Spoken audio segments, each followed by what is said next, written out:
Hi, I'm Heather Moore, and this is the Cable News Roundup for May 26th. I'll start with Fox News and the O'Reilly factor.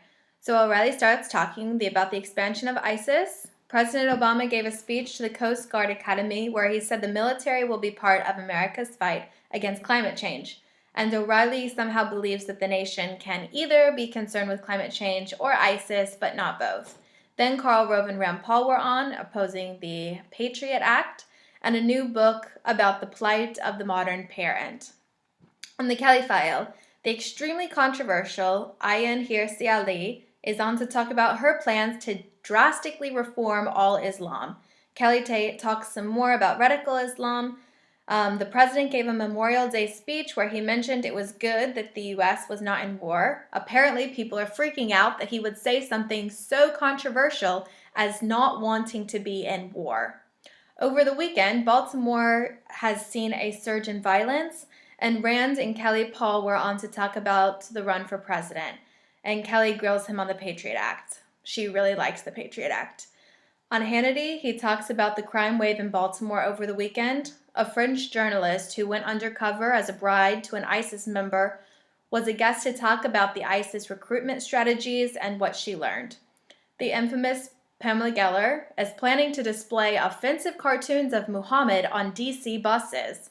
And a man wrote a children's book called Proud to Be an American. Switching over to MSNBC, all in with Chris Hayes. A Cleveland police officer was acquitted of a 2012 shooting of two unarmed African-American suspects. An investigation has shown that the Cleveland police have a pattern of excessive force. The Department of Justice has set some of the toughest police standards for the city to follow in the future. Hayes says the new rules are against things they shouldn't have been allowed to do in the first place, like hitting someone in the head with the butt of a gun or physically attacking someone who verbally abused an officer. He talks about Bernie Sanders, and the question is, can he take down Hillary? Maybe. Hayes speaks with the former ambassador to Iraq about the Iraqi military, and they talk about the issues of the Shia army not being up for the fight for Sunni land, as in the case of Ramadi. The Iraqi sectarian dividers expand beyond ISIS and not ISIS. The Rachel Maddow Show. She talks about Cleveland and the 2012 shooting of two unarmed African-American suspects. The police say that when the car backfired, they thought it was a gunshot from the suspects. It wasn't. This led to a police chase with 62 police cars. More than 100 officers were involved. So many police officers were shooting that it became a huge firefight, but all 137 shots were fired by the police at the two suspects.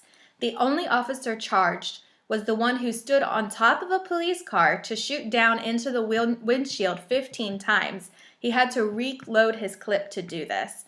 He was found not guilty of voluntary manslaughter. Cleveland has seen many peaceful demonstrations, and Cleveland must abide to the Justice Department recommendations. The mayor of Houston is on to talk about flooding in Texas and Oklahoma. An American Washington Post journalist is on trial for espionage in Iran. And the last word with Lawrence O'Donnell. He talks about Edward Snowden and how he shed light on a national security state gone crazy. His guest said Snowden did what any good patriot would do, and that thanks to his revelation, it is clear the Patriot Act should not be renewed. Now that Ireland has voted to legalize same-sex marriage, maybe young Republicans in the U.S. will also support marriage equality. And Michelle Obama gave a commencement speech at Oberlin where she encouraged people to run for office and become involved politically. So now you know.